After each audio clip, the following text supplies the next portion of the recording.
কোরআনের মোকাবেলায় কেউ করতে পারবে না, পূর্বেও পারে নাই, এখন পর্যন্ত পারে নাই। আপনি বলে দেন, কোরআনে আমি ঘোষণা করে দিয়েছি, কুল্লা ইন ইজতামাআতিল ইনসু ওয়াল জিন্নু, মানুষ এবং জিন যারা রয়েছে সকলকে আপনি বলে দিন, আলা আইয়াতু বিমিসলি হাদাল কুরআনি লা ইয়াতুনা বিমিসলিহি ওয়ালাউ কানা বা'দুহুম লিবা'দিন যাহিরা।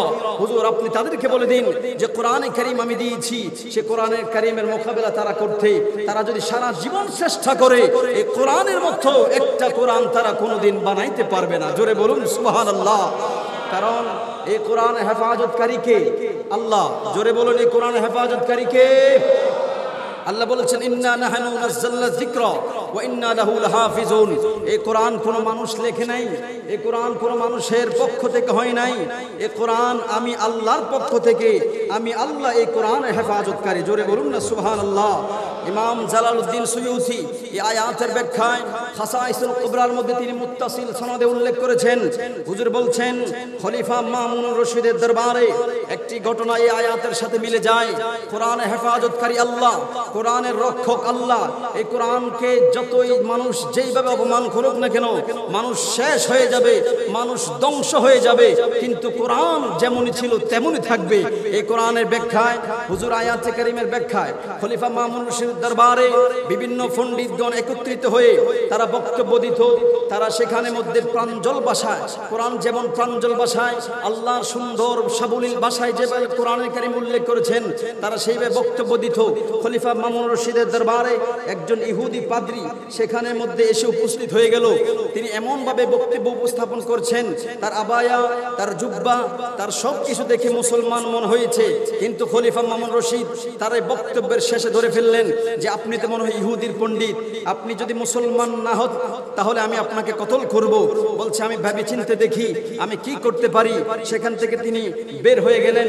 খলিফা মামুনুর রশিদ দরবার থেকে তিনি বের হয়ে প্রায় 1 বছর 2 বছর পরে তিনি আবার খলিফা মামুনুর রশিদ দরবারে আসলেন। তিনি কেন আসলেন তাকে জিজ্ঞেস করা হলো, আপনি তো ইহুদি, আপনি কেন আবার আমার মজলিসের মধ্যে আসলেন? সেখানে মধ্যে মুসলমানদের পণ্ডিতদের আলোচনা হবে, কোরআনে কারীমের গবেষণা হবে, কোরআনে কারীম নিয়ে আলোচনা করা হবে, আপনি কেন আমাদের মাঝে আসলেন? উনি বলছেন, প্রিয় ভাই খলিফা মামুনুর রশিদ, আপনার কাছে আরজি করি,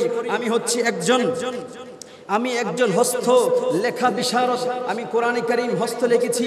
আমি কি জন্য মুসলমান হয়েছি আমার ঘটনাটা একটু শুনুন। আমি আপনার কাছে ইহুদি হয়ে আসি নাই, খ্রিস্টান হয়ে আসি নাই, আমি মুসলমান হয়ে আপনার দরবারে এসেছি। জোরে বলুন না সুবহানাল্লাহ। বলছে, আপনি তো ইহুদি ছিলেন, আপনি কিভাবে মুসলমান হয়েছেন? বলছেন, আমি তো হস্ত লেখা বিশারদ, আমি হাতে লেখি, আমি তাওরাত লিখেছি। এই তাওরাতের 3টা কপি লিখে আমি তাদের উপাসনার মধ্যে দিয়ে এসেছি, কেউ আমাকে কোনো সন্দেহ করে নাই। আমি ইনজিল লিখেছি, ইনজিল হস্ত লিখে আমি তাদের কাছে দিয়ে 3টা কপি দিয়ে এসেছি, তারা কেউ আমাকে কোনো কিছু বলে নাই, তারা সাদরে আমাকে গ্রহণ করে নিয়েছে। আর কোরআনে কারীমের 3টা কপি আমি লিখলাম, সেখানে মধ্যে আমি একটু উলট পালট করে দিয়েছি, আগে পরে করে দিয়েছি। যখন আমি মুসলমানদের মসজিদের মধ্যে গেলাম, উপাসনার মধ্যে গেলাম, সেখানে মধ্যে মুসলমান আমার হাত থেকে কোরআনে কারীম দেখলো। যখন দেখতেছে কোরআনে কারীমের একটা আয়াত আগে একটা আয়াত পরে কেউ আমার কোরআনে কারীম গ্রহণ করে নাই, আমার কোরআনে কারীম ফিরে দিয়েছে, আমি বুঝতে পারলাম যে কোরআনে কারীমের রক্ষক মানুষ নয়, এই কোরআনে কারীমের রক্ষক জিন নয়, এই কোরআনে কারীমের রক্ষক ফেরেশতা নয়, এই কোরআনে কারীমের হেফাজতকারী স্বয়ং আল্লাহ। জোরে বলুন সুবহানাল্লাহ। নয় আমি উলট পালট করে দিয়েছি, কিভাবে সম্ভব হলো?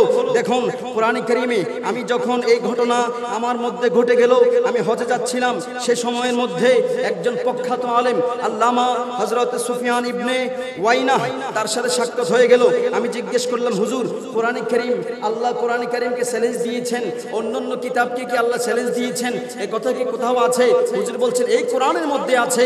আল্লাহ বলেছেন, বিমাস্তুহফিজু মিন কিতাবিল্লাহ, আমি তাওরাত দিয়েছি, ইনজিল দিয়েছি, জাবুর তোমাদেরকে দিয়েছি। এই কিতাবের বিমাস্তুহফিজু, এই কিতাবের হেফাজতকারী তোমরা। আর আল্লাহ বলেছেন, কোরআনে কারীমের হেফাজতকারী একমাত্র আমি আল্লাহ। জোরে বলুন সুবহানাল্লাহ। এই জন্য কোরআনে কারীমের নুকতা, কোরআনে কারীমের একটা হরফ, কোরআনে কারীমের কোনো কিছু আয়াতে কারিমা সহ পরিবর্তন করার কারো ক্ষমতা নাই। এজন্য কোরআনে কারীম যতদিন থাকবে, সে কোরআনে কারীমে আমার নবীর শান ও জিন্দা থাকবে। জোরে বলুন না সুবহানাল্লাহ। আল্লাহর